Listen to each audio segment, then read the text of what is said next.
Okay, when doing torso work, I use a breast drape that I have custom made to make things easier for placing a breast drape rather than using a towel. This helps make things run smoother and it feels a little bit more secure to the person on the table. To do the diaphragm, I like to warm up the abdominal muscles first.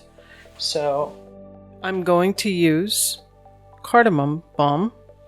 It's warming and helpful for digestion. Remember to go in a clockwise fashion on the abdominal area to go with the course of digestion. This first part also helps me palpate and feel the tension that I may be feeling in the upper abdominal area. Getting to the diaphragm that's at the rib edge, right along here, starting at the 6th rib and moving laterally along that rib edge. A lot of the work is stationary. I'll set in and then move laterally out along that ridge, allowing my thumbs to lay in against the ridge to help the area relax, going with the breaths. And because this can feel a bit invasive, I'm being patient and allowing the person adjust to this pressure right there at the ribs. It can feel a little strange for the first time. In my hands, this hand in particular, I'm also supporting the ribs so that I can feel if I've got too much pressure and I'm causing distress to the ribs. And I'm following through the tissue that sits just beneath that rib edge to release the fascial restrictions there from the diaphragm.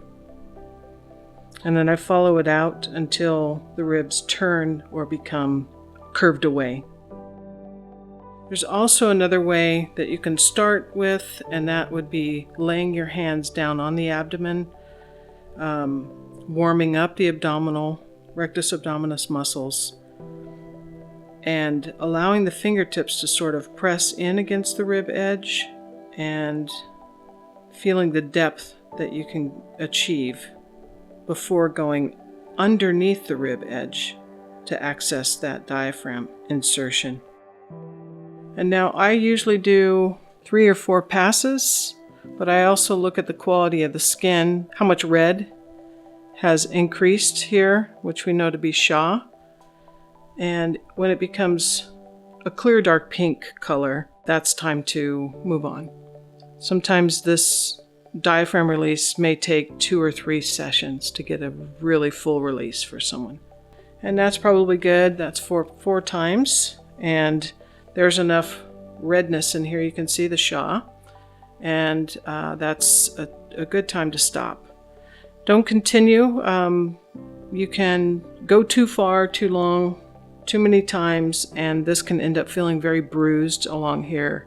And since it's a muscle that never stops, it can be quite uncomfortable for a couple of days post diaphragm release. So, like I said, this is something that we can do in phases. Maybe see a person 2 or 3 times within 8 to 10 days to get this memory out of the diaphragm and loosened up to where you can really gain some access and space underneath the rib.